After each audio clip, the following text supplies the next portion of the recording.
Perjalanan saya di benua Amerika kini semakin ke selatan, dan OOTD-nya pun sekarang udah nggak bisa kaosan dan celana pendekan lagi, karena sudah masuk daerah subtropis, bahkan menuju ke iklim kutub selatan. Jadi nggak heran kalau temperaturnya bikin inget dingin-dinginnya Eropa Baltik dan Eropa Utara. Tapi yang bikin heran, kenapa di sini bangunannya juga ala-ala Eropa? Sebenarnya saya ini di mana sih?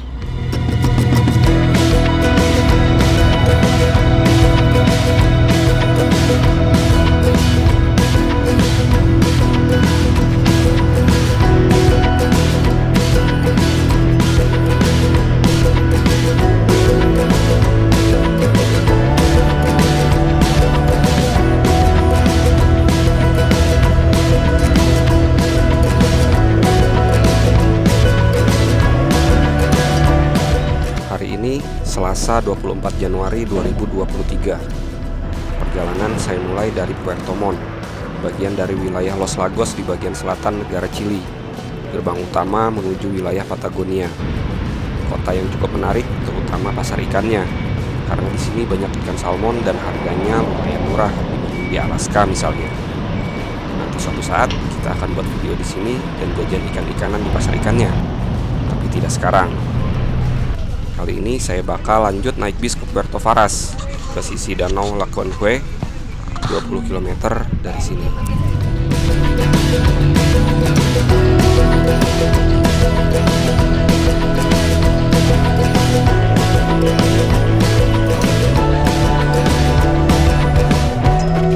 Bis-bis 3/4 ini yang bisa kita gunakan untuk sampai ke Puerto Varas. Tidak ada nomor bis dan operator bisnya juga bisa bermacam-macam. Asalkan ada papan jurusan bertuliskan Puerto Varas, maka itu bis yang benar menuju Puerto Varas atau lewat Puerto Varas, karena tidak semua bis rute terakhirnya adalah Puerto Varas. Beberapa di antaranya lanjut ke Ensenada atau ke Frutillar atau daerah-daerah lainnya. Ada baiknya bertanya dulu ke supir bis untuk make sure dan pesan supaya diturunkan di Puerto Varas biar gak kelewatan. Ongkosnya 900 Chilean peso atau sekitar 16.000 rupiah, dengan durasi perjalanan sekitar 30-40 menitan.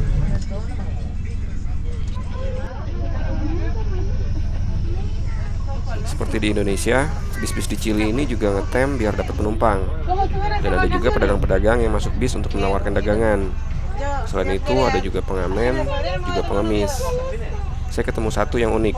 Ada seorang bapak-bapak yang nyemprot pewangi ruangan ke dalam bis, lalu minta sumbangan seikhlasnya dari penumpang. Una hora bebida, un kilo, una agüita, una bebida, sí.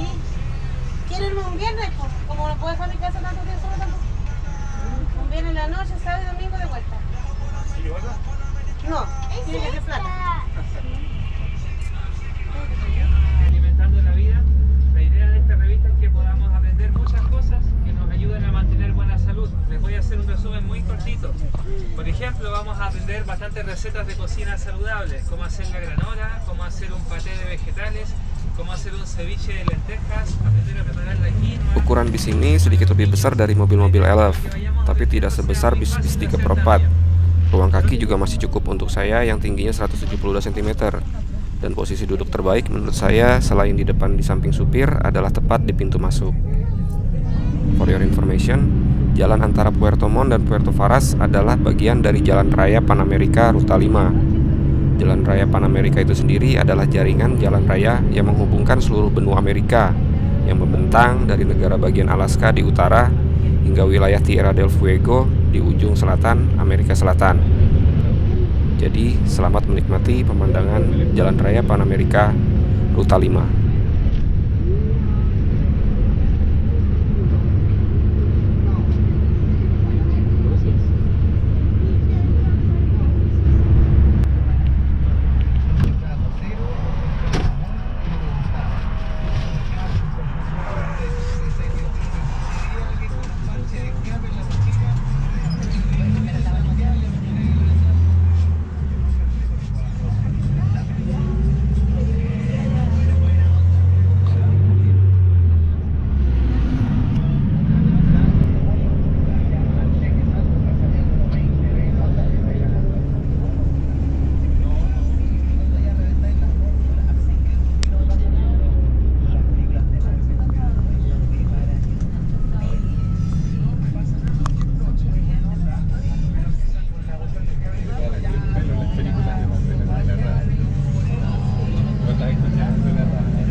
Selain menyajikan pemandangan indah alam Patagonia, Jalan Raya Pan Amerika Rute 5 ini bagi saya seperti wormhole atau jalan pintas ajaib lubang cacing. Karena kurang dari sejam lalu, pemandangan dari jendela bis ini adalah pemukiman dan kehidupan warga khas Amerika Latin. Tapi sekarang, tiba-tiba pemandangan di luar seperti berada di belahan dunia yang lain, bumi bagian Eropa Utara. Selamat datang di Puerto Varas.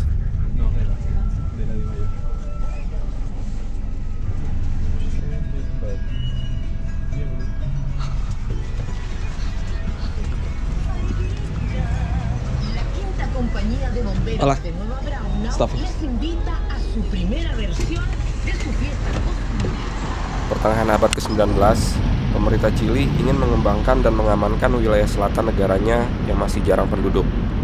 Mereka lalu mengundang imigran Eropa, terutama dari Jerman, untuk menetap dan mengembangkan daerah tersebut. Orang-orang Jerman yang terimbas revolusi industri di sana menyambut baik ajakan ini. Kota Puerto Varas dan lebih umum lagi wilayah Los Lagos menjadi titik awal lokasi kolonisasi ini. Kolonisasi Jerman di Puerto Varas dan wilayah sekitarnya meninggalkan jejak yang mendalam pada budaya, ekonomi, dan arsitektur daerah ini.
Sekarang ini jam setengah 4 sore, dan akhirnya saya sampai juga di pinggir danau Yanquihue, danau terbesar kedua di Chili. Sebenarnya jam segini ini bukanlah waktu yang ideal untuk berkunjung ke sini. Jika bisa datang di pagi hari, biasanya langit belum tertutup awan. Bakal kelihatan tuh di seberang danau Gunung Osorno dan gunung-gunung lain di jarak yang lebih jauh dengan puncak-puncaknya yang bersalju.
Danau Yanquihue memiliki luas 860 km persegi, dikelilingi kota-kota yang berada di tepiannya. Selain kota Puerto Varas, ada juga Frutillar, Yanquihue, dan Puerto Octay.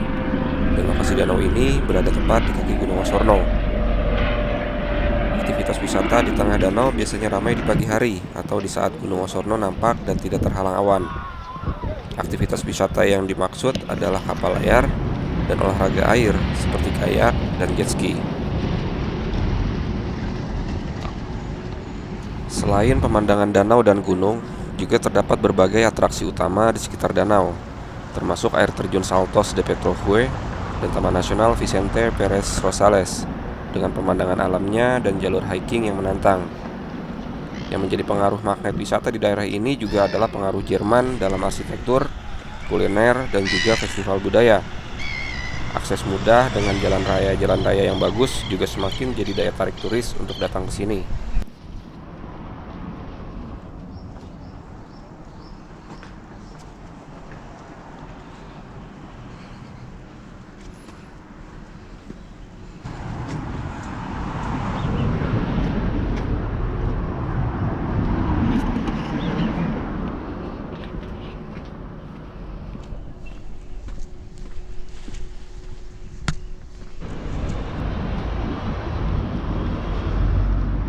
Selanjutnya saya mencoba mencari wilayah yang lebih tinggi untuk dapat pemandangan indah Danau Yanquihue dan kota Puerto Varas dari ketinggian, seperti di brosur-brosur wisata dan postcard. Dan ternyata beberapa lokasi menarik juga tidak sengaja saya temukan di sini. Selain bangunan-bangunan kuno ala-ala Eropa, saya juga temukan bekas stasiun kereta yang sekarang menjadi taman dan cagar budaya. Yang kemudian saya telusuri di Google Map. Ternyata jalur kereta ini dimulai dari Puerto Montt, melewati stasiun di Puerto Varas ini, lalu menyusuri tepi danau Yanquihue, dan terus nyambung ke Chili bagian utara. Andai saja jalur ini masih aktif atau suatu saat direvitalisasi, pastinya bakal jadi tambahan daya tarik wisata.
Di sini saja titik tertinggi yang bisa saya dapat, karena setelah ini jalanan justru menurun dan bukit di sebelah kiri saya ini tertutup untuk umum. Dan selesailah perjalanan hari ini di Puerto Varas dan Danau Yanquihue. Selanjutnya saya naik bis lagi kembali ke Puerto Montt dan lanjut semakin ke selatan di Amerika Selatan.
Gracias.